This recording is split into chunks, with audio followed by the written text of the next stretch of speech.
Veja no Parlamento Brasil: descarte inadequado de resíduos versus qualidade dos mananciais. Mato Grosso do Sul promove debate no Dia da Água. Goiás incentiva o uso de energias renováveis. Projeto quer prioridade para pessoas com diabetes em laboratórios de Manaus. Esqueceu algum objeto no hotel? No Maranhão, o consumidor está amparado pela lei. Congresso Nacional às escuras, na hora do planeta. Dia da Constituição. Os avanços para a cidadania e os direitos dos brasileiros.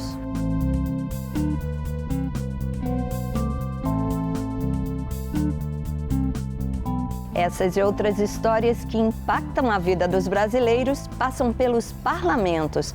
E o programa Parlamento Brasil, junto com as TVs legislativas, conta para você os assuntos que mobilizam as casas de leis do país.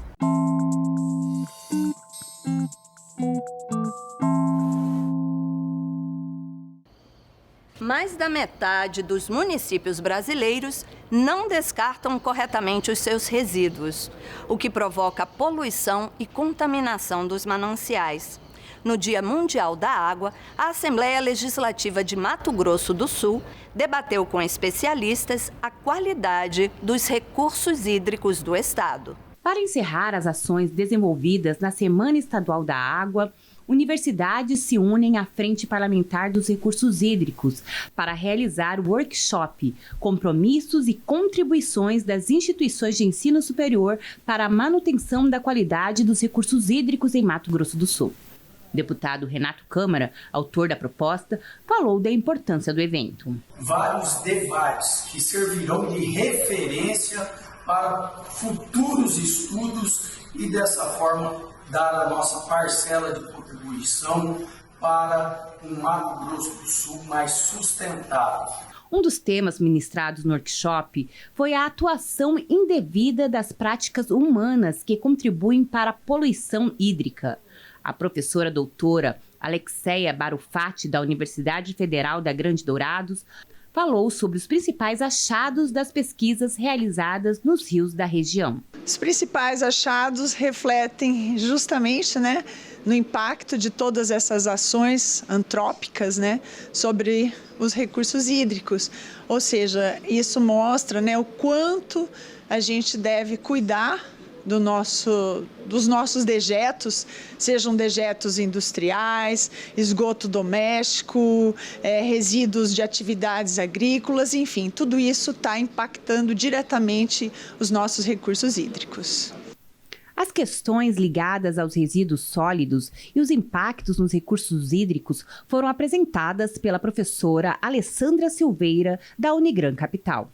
A situação dos resíduos sólidos no Brasil ela ainda é bastante crítica, porque a gente tem aqui um panorama publicado pela Abrelp, que no ano de 2021, que 172 municípios na região centro-oeste, eles dispõem o seu resíduo de forma adequadamente, enquanto 295 municípios dispõem os seus resíduos de forma inadequada. No Brasil, os números eles são de 2.702 municípios com disposição adequada contra 2.868 de disposição inadequada. Então, qual é o problema da disposição inadequada de resíduos?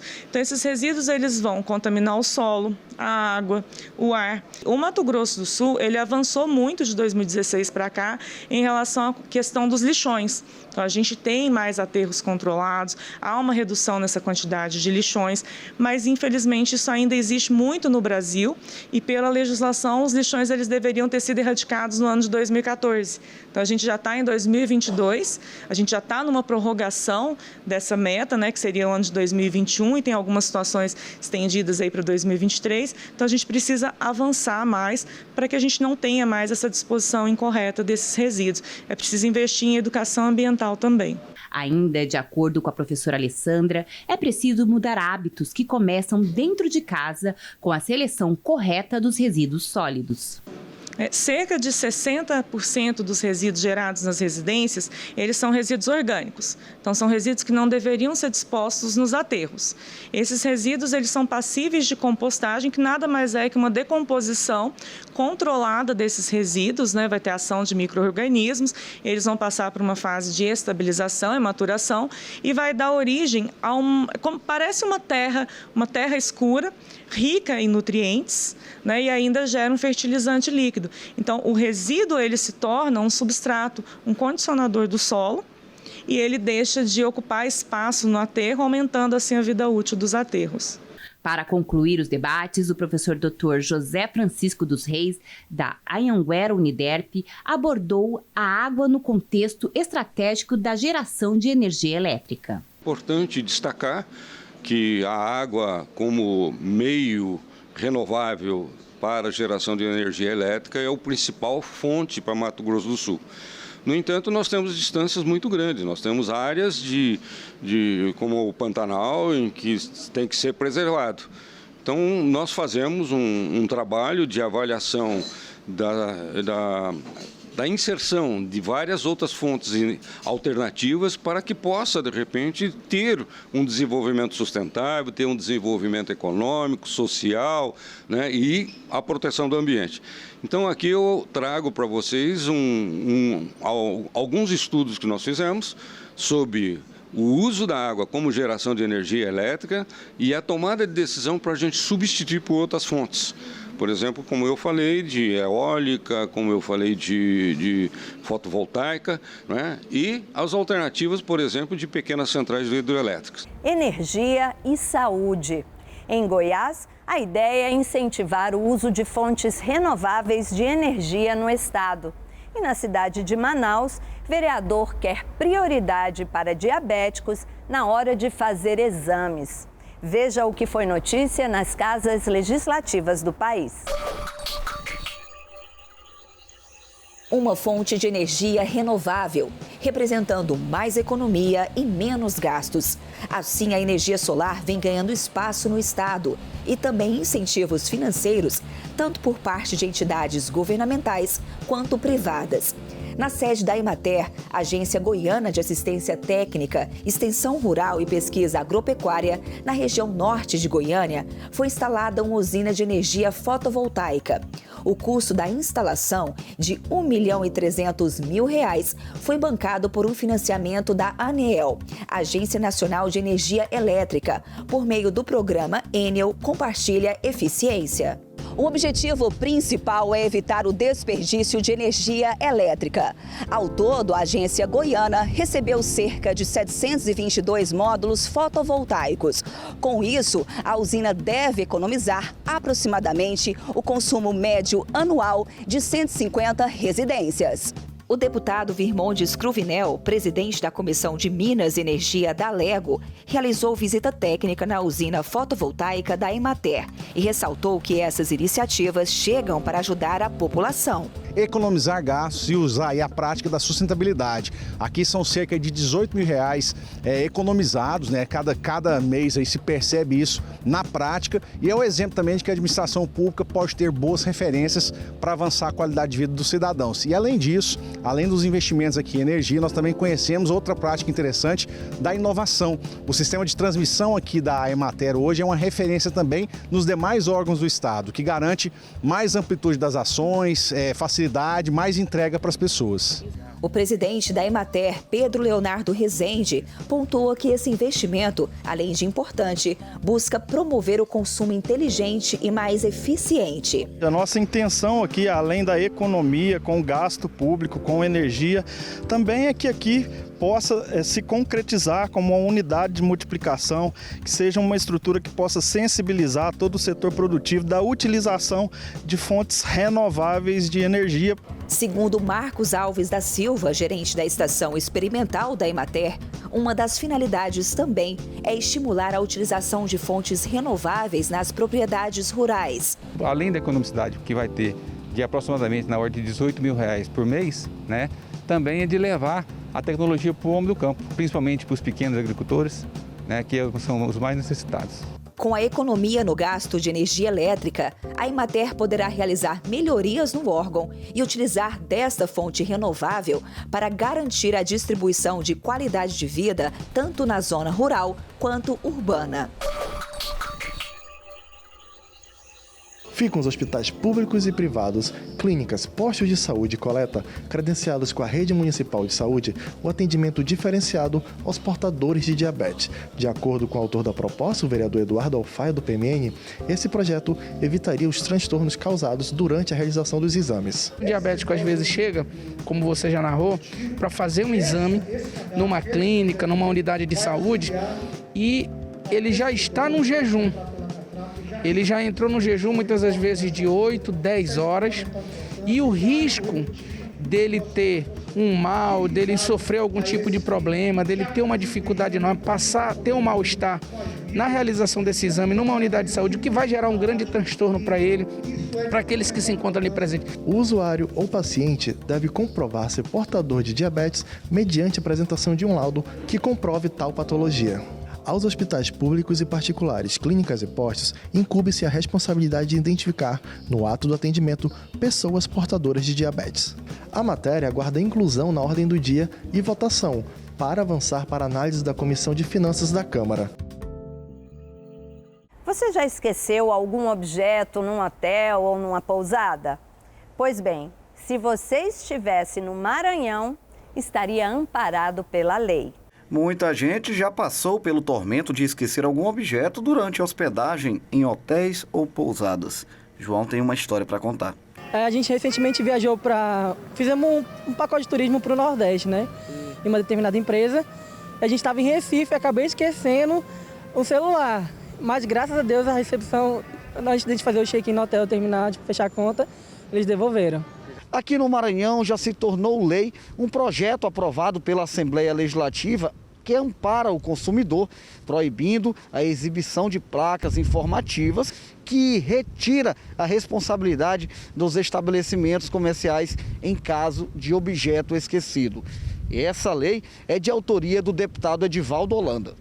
E a partir da publicação desta lei, todos estão obrigados a assumirem a sua responsabilidade civil perante os seus clientes, perante os contribuintes do nosso estado do Maranhão.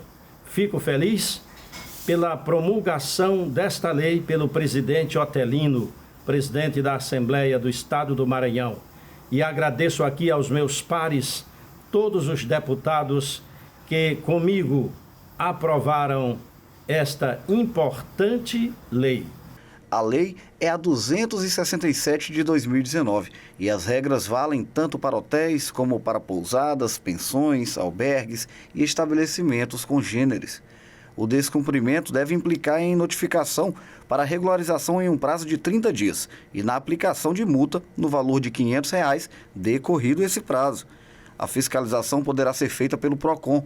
Para refrescar a mente, nós estamos falando daquelas placas informativas com o seguinte conteúdo: não nos responsabilizamos por objetos pessoais deixados no local. Nas ruas, a população tem opinião formada sobre esse tipo de problema. Quando um cliente esquece um objeto num hotel e esse objeto acaba sendo perdido, o senhor acha que a responsabilidade é de quem? É do dono do hotel. A responsabilidade dele entregar o objeto que é esquecimento. Ele tem que entregar, né? Eu creio que é do cliente, né? Tem que prestar mais um pouco atenção, né? Se ele está numa hospedaria, está pagando o aluguel, está pagando a diária, o hotel tem a responsabilidade de guardar o objeto da pessoa. O Código de Defesa do Consumidor é claro: em caso de roubo, a responsabilidade é do estabelecimento. Aqui no Maranhão, no Viva Procon, não existe incidência desse tipo de caso, mas o órgão responsável pela garantia de direitos dos consumidores orienta caso haja esse tipo de situação. Normalmente esse tipo de prática, quando o estabelecimento já coloca uma placa, né, que ela é claramente abusiva, ele se exime dessa responsabilidade quando o consumidor vai postular essa demanda perante o fornecedor. Então, o que o consumidor pode fazer é fazer a denúncia para o Procon, e o meio mais fácil de fazer e rápido é o aplicativo ou o site, e ele pode mandar uma foto dessa placa, enviar para o Procon para a gente fazer uma fiscalização e notificar o estabelecimento.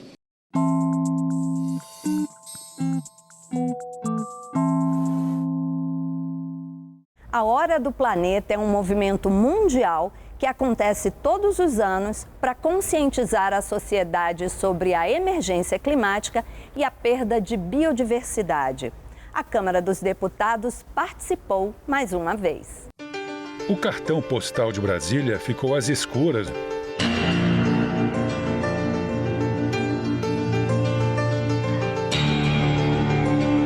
Foi por um bom motivo. A Câmara dos Deputados participou pela 14ª vez consecutiva da Hora do Planeta.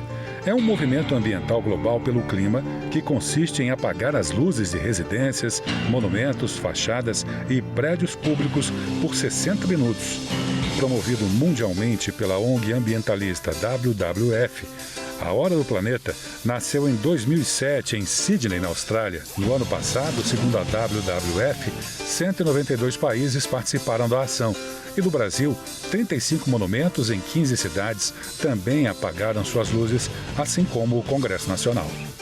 Ter a Câmara dos Deputados participando da Hora do Planeta em 2022 é um grande avanço e uma alegria. A Câmara dos Deputados pode sim dar muito exemplo, pautando assuntos que são de anseio da sociedade brasileira para conter a crise climática, para a gente reduzir as emissões de gases de efeito estufa e transformar nossa sociedade com uma economia verde de fato. Não podemos aceitar grilagem de terras como algo natural, não podemos aceitar geração de mais energia de combustíveis fósseis. A adesão à campanha reafirma a constante preocupação da Câmara dos Deputados com a preservação do meio ambiente. Desde 2003, a Casa conta com o Comitê de Gestão Socioambiental, o Ecocâmara, que busca contribuir com um novo modelo de desenvolvimento ambientalmente adequado, economicamente viável e socialmente justo. Estamos apresentando e apoiando iniciativas legislativas que apontam nessa direção. Mas isso não é suficiente para o Brasil combater adequadamente o aquecimento global. São necessárias outras iniciativas também, como, por exemplo, reduzir drasticamente até acabar com o desmatamento no Brasil. Você também pode saber como andam seus próprios esforços pelo planeta por meio da pegada ecológica. No site da WWF tem um tutorial que mostra quantos planetas seriam necessários se todas as pessoas adotassem o próprio estilo de vida como padrão mundial.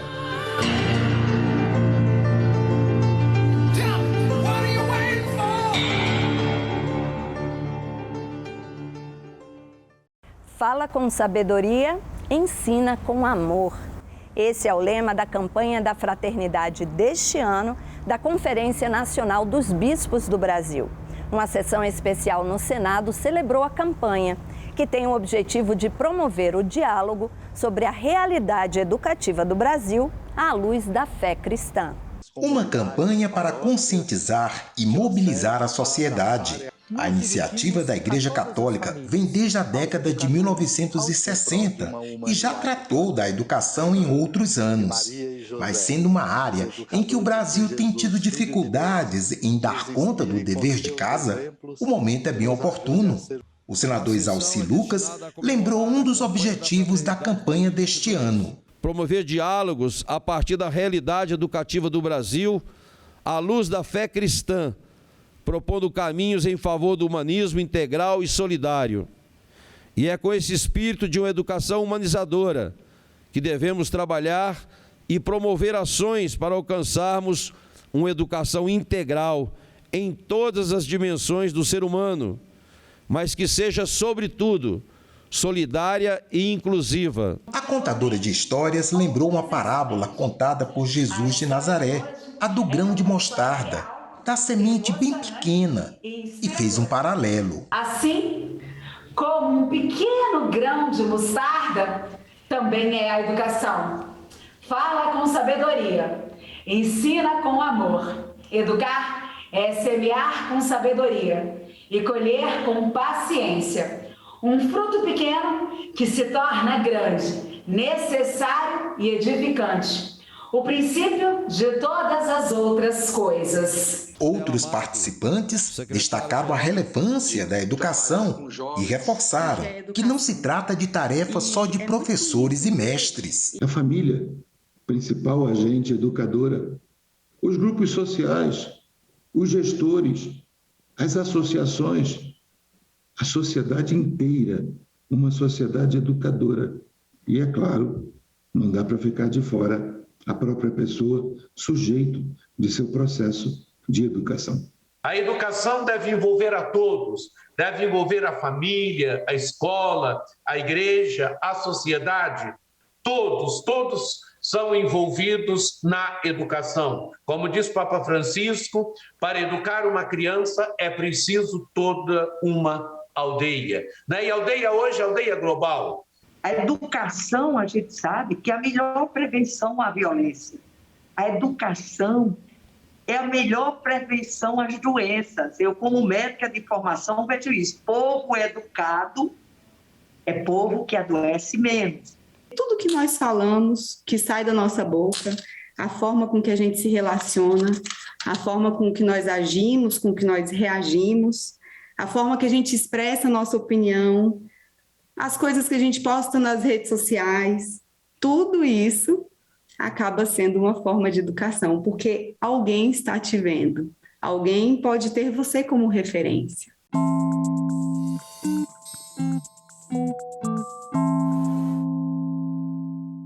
Março também celebrou o Dia da Constituição.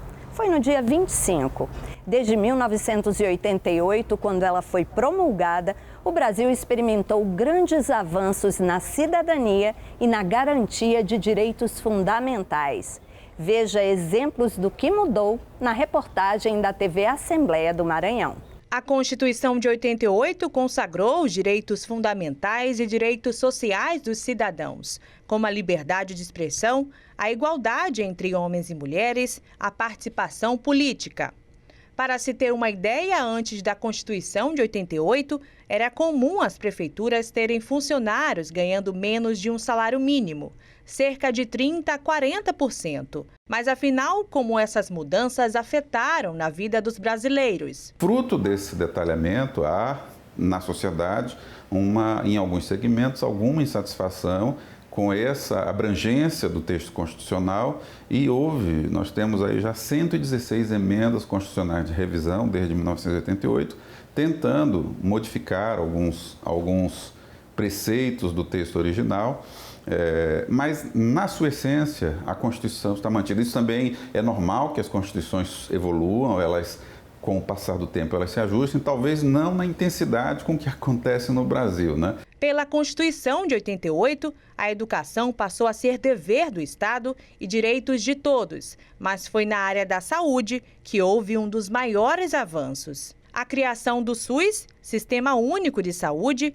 mesmo com todas as dificuldades, universalizou o acesso da população, que antes não era direito de todo cidadão. É um sistema único de saúde que se tem exclusivamente aqui no Brasil, onde muitas pessoas não têm a mínima condição de pagar um plano de saúde, uma consulta privada, em uma clínica boa.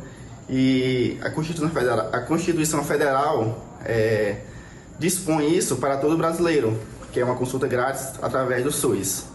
Antes da Constituição de 88, as pessoas que não tinham recurso financeiro para o atendimento à saúde eram consideradas como indigentes. Boa parte recebia o acesso à saúde através de atendimentos filantrópicos. Só quem consultava, quem tinha direito, era a população com menos de 30 milhões, né? Porque era o emprego formal. Quem não tinha emprego formal ia para os hospitais públicos mais filantrópicos. Atualmente, mais de 100 milhões de pessoas são atendidas pelo Programa de Proteção Básica do SUS.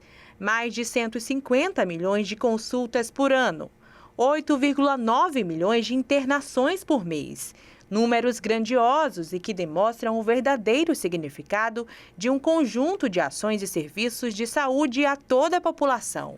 O SUS, nessa Constituição, ela implantou o SUS como uma demanda muito boa, onde diz que a saúde é direito de todos e dever do Estado. Então, isso aí foi um marco marco no Brasil e no mundo, porque é o único país onde a saúde é gratuita para todos. O direito à saúde é apenas um exemplo. A Carta de 88 também possibilitou que as eleições para presidentes da República, governadores e prefeitos acontecessem de maneira direta e a participação do cidadão na política fosse ampliada. Jovens de 16 anos ganharam o direito de votar. O João e a Alessandra fazem questão de ir às urnas. Já tirei meu título de eleitor, estou ansioso, por esse momento, pois eu quero que, com o meu voto, eu possa fazer a diferença lá na frente.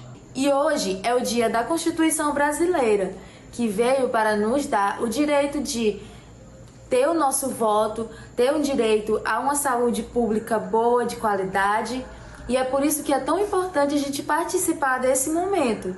Sem dúvida, a Constituição foi um grande avanço para todos nós brasileiros, né? Bom, o Parlamento Brasil fica por aqui. Se você quiser rever qualquer um dos nossos programas, já sabe, tem tudo na internet. senado.leg.br/tv/Parlamento Brasil. Tem o nosso canal no YouTube. Aproveita, vai lá, se inscreve. Tem o Facebook, o Instagram, o Twitter da TV. Tem o velho e-mail. Manda uma mensagem. Semana que vem a gente volta. Tchau.